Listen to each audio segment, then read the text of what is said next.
Hey there guys, I am the Six Machine and welcome back to another Warhammer video. Just again to say thank you always for all your support, I really do appreciate it, and if you want to leave any suggestions for videos, reviews, or any other content, do feel free to leave a comment below, and please if you do enjoy these videos, please do subscribe, it is a massive help to me and to the channel. So for today's video, I wanted to take a look at a section of the Dark Angel supplement that got an absolutely massive improvement, and that is the previously somewhat underwhelming, I think, Interromancy Discipline. Before this supplement, back in 8th edition and previously, there was a couple of good powers to choose from, but for the most part, it almost wasn't really worth looking to it as a choice for your librarian, especially as the editions rolled on and new and better versions of these powers that the Dark Angels got started to be thrown out to various armies and updated for things like the new Marine Codex. And unless you really wanted something like Aversion, or in some niche cases, Righteous Repugnance for a Deathwing Knight's Death Star, you were often better off looking at the generic Marine disciplines. But now it's quite honestly one of the best psychic disciplines in the entire game, I think. And genuinely, every single power, apart from arguably one of them, is an incredibly solid, useful ability to be able to bring to your force. So even in Crusade games, where you might be rolling for your powers instead of choosing them, you are almost certain to get at least a couple that will really benefit your army in one way or another. So let's dive straight in and take a look at the much improved Interromancy discipline. We start off unbelievably well with the malediction power Mindworm, which has a warp charge of 6 and allows you to select an enemy unit within 18 inches and they suffer a mortal wound. Okay, but then they are also not eligible to fight until all other eligible units from your army have done so. The not eligible phrasing is key in this, and we've seen it in other things like with the Judicia, and means that they can't even use the 2 CP to interrupt, as they still aren't eligible to fight until all of your units have done so. So this completely neuters a scary enemy melee unit, and really lets you dictate the flow of a combat phase, even if you've charged in, say, 2 or 3 units.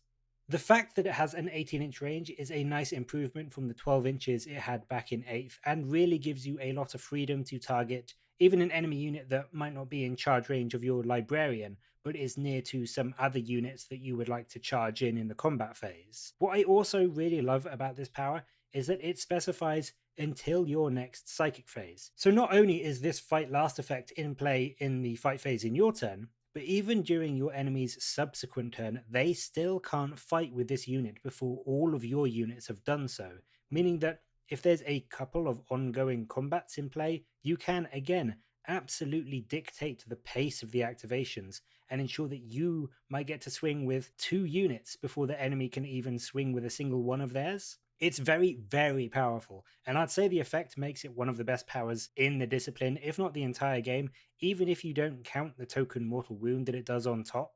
And with a warp charge of 6, it's not too difficult to cast either, so you can be pretty confident in getting this off and pretty much taking the scariest enemy melee unit out of the fight for at least 1 and arguably 2 entire combat phases. Up next, we have what was quite possibly the best power in the discipline previously, and this has also had a very nice improvement. With a 24-inch range, Aversion previously cast a -1 to hit malediction on an enemy unit, which was very potent when penalties to hit could stack up, so could really help to prevent a lot of enemy firepower or attacks coming your way. Now, obviously, the penalties are capped at -1, but forcing enemies to reduce 1 from their hit rolls is still a very powerful ability to have in 9th edition, and can still significantly reduce the amount of damage coming into your units from both ranged and melee opponents. The big improvement here is that now, if the unit you cast it on is within 6 inches of the Psyker casting it,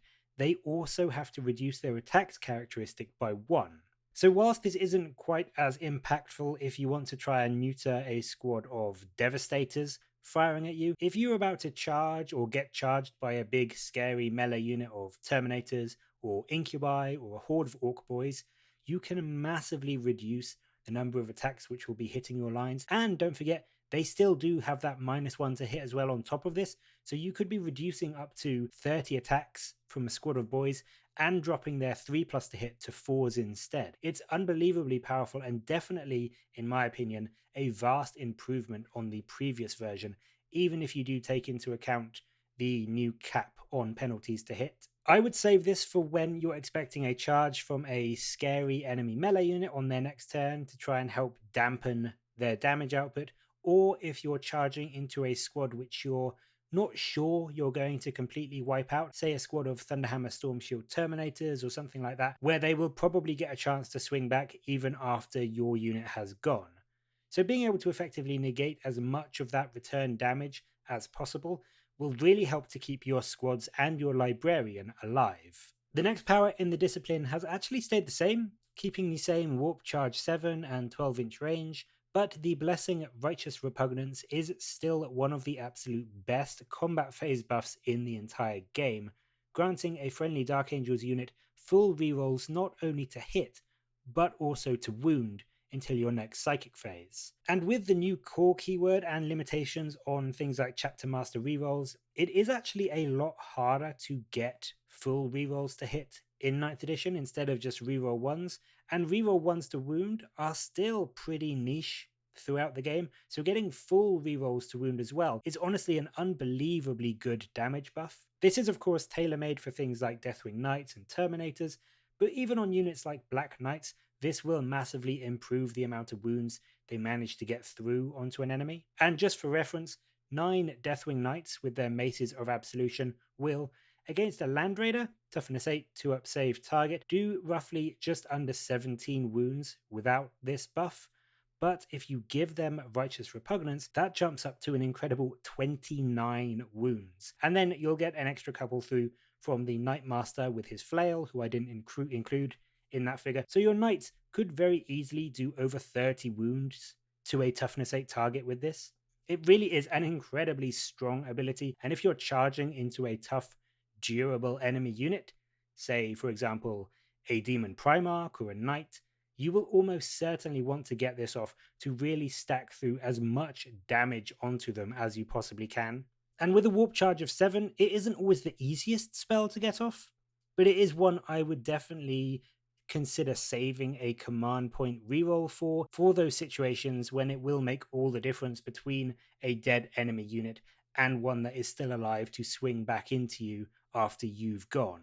Trephination is the next power in the discipline, and I would say that arguably this is quite possibly the weakest power out of the lot. An 18-inch Witchfire that targets the closest visible enemy unit, and the unit suffers D3 mortal wounds. And if the result of the psychic test was higher than the leadership of the enemy unit, it's just a flat 3 mortal wounds. With a Warp Charge of 5, it's very easy to get this off, and it is, I would say, slightly better than Smite, doing the same D3 mortal wounds on a successful cast, but then rather than jumping to D6 on the roll of an 11 or 12, you only have to beat the enemy's leadership, which usually sits around the region of 7 to 9 kind of area, to do a flat 3. And I would personally rather have that more reliable 3 damage instead of the swingy d6, and also have the much higher chance of reaching that kind of buffed level of the spell by only having to roll a 7 or an 8 or a 9, or a 10 or 11 or a 12, obviously, instead of having to rely on rolling that 11 or 12 on 2d6. Like I said, I do think it's the weakest of the powers, and I don't think that you would often pick this one over any of the others in the discipline. But if you are playing a crusade or a narrative game and you end up rolling it, you can at least take comfort that you have a slightly improved smite up your sleeve to unleash upon the enemy. The Interromancy Discipline's 5th power is the Malediction Engulfing Fear, and this was previously really meh. It forced an enemy unit within 6 inches of your Psyker to have to roll 2d6 for morale tests and take the highest. That was it. It was pretty much never taken. From all the games I ever saw or played with Dark Angels, I don't think I ever saw it being cast once. But now, like we've seen across the discipline, this has seen a massive boost and has got not 1, not 2, but 3 aspects, of which 2 are genuinely game-winningly powerful in themselves. So straight off, it's been buffed to a 24-inch range, up from the previously abysmal 6 inches. It has taken an increase from Warp Charge 6 to Warp Charge 7 to compensate, but I'll be honest, this is well worth the price for what you get in this power. The first part is that the enemy unit suffers -1 to their leadership until your next psychic phase. Not great, nothing special, but with the new morale rules, this could lead to a tasty chain reaction that leads to a lot of enemy models running away in a squad of guardsmen or witches. The second part and the third part are where it really gets tasty though. The second part states that the enemy unit cannot use the objective secured ability. So, yeah, you just straight up deny OBSEC to a unit. Squad of 10 guardsmen holding an objective while your one intercessor is standing around. Well, now you control that objective. It's an incredibly cheeky and very sneaky way to steal objectives from under your opponent's nose, and will really mess with your opponent's ability to score those vital primary points throughout the game. But that isn't all. The third part of this power is that if the test was equal or greater than the target unit's leadership, and remember, leadership usually sits around the sort of 7, 8, 9 area, if you equal or beat that, they can't perform any actions, and if they are doing an action at the moment, they immediately fail it.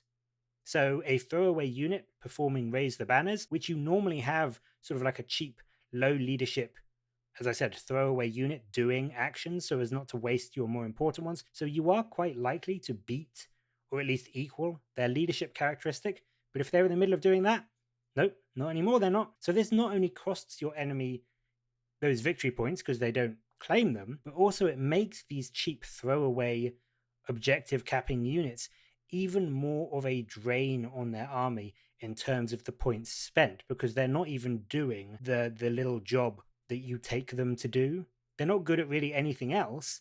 All you really take them for is to do these actions and to claim these points for you, and you are stopping them doing that, so it is even more of a waste of their precious points. I would say overall with this spell, whilst it isn't as overtly damaging as, say, something like Mind Worm or Righteous Repugnance, this is the spell that will 100% help you to win games. And if that is what you want, if you want to win as many games as possible, then this is going to be the one that you're going to go to really make sure that you rack up as many victory points as you can, whilst denying as many as you humanly possibly can to your opponent. Finally, we have Mind Wipe, another malediction, which has changed also rather a lot. It still keeps the warp charge value of 7 and an 18-inch range, but previously this ability allowed you to choose an enemy model and both players rolled d6, and if you won, then the enemy had to subtract 1 from its leadership, ballistic skill, and weapon skill by 1 for the rest of the battle. It's honestly a very nice ability in theory, but it was really difficult to get off, essentially just being a dice roll-off that you had to win. So even if you drew with your opponent, nothing would happen. So over half the time, this spell would just end up doing nothing at all. Now, however, not only has the roll-off aspect gone, you just choose an enemy unit after you've manifested this power and the effect is automatically in play, but the effect itself has changed drastically, and I would say for the better. What happens now when this power goes off is you choose an enemy unit and you select an aura ability that unit has, and they just lose it until your next psychic phase. You straight up just negate an enemy aura for an entire turn. Reroll hits or wounds bubble from a captain or a lieutenant? Nope, that's gone. Advance and charge bubble for units around a war boss? Nope, can't do that anymore. It's just so unbelievably powerful in a game where, although perhaps less so than 8th edition, characters and their aura effects really do still act as huge force multipliers throughout almost every army in the game. So being able to shut those down even for just one turn can absolutely devastate your opponent's entire battle plan and completely put their kind of tactics on the back foot. It's often overlooked, I think, compared to things like Mind Worm and Righteous Repugnance. But again, in terms of really taking down your enemy's ability to hurt your units, this is honestly one of the best in the game, because auras are still so key to a lot of armies' battle plans. So that is all the Interromancy powers. As I mentioned, they're all at least good, and I would say all of them, aside from Trephination, are potentially game-winning abilities if you use them in the right way and at the right time. Obviously, you will need a Psyker to bring these powers to the list, but I will just say, and I am doing a full review on him soon, so I won't go into too much detail, But Ezekiel is honestly one of the best librarian units in the entire game right now, I think. He has a huge amount of survivability and unit buffing abilities in his profile, and he gets a +1 to cast Interromancy powers. So you can really, really reliably get pretty much all of these spells off with him throughout a game.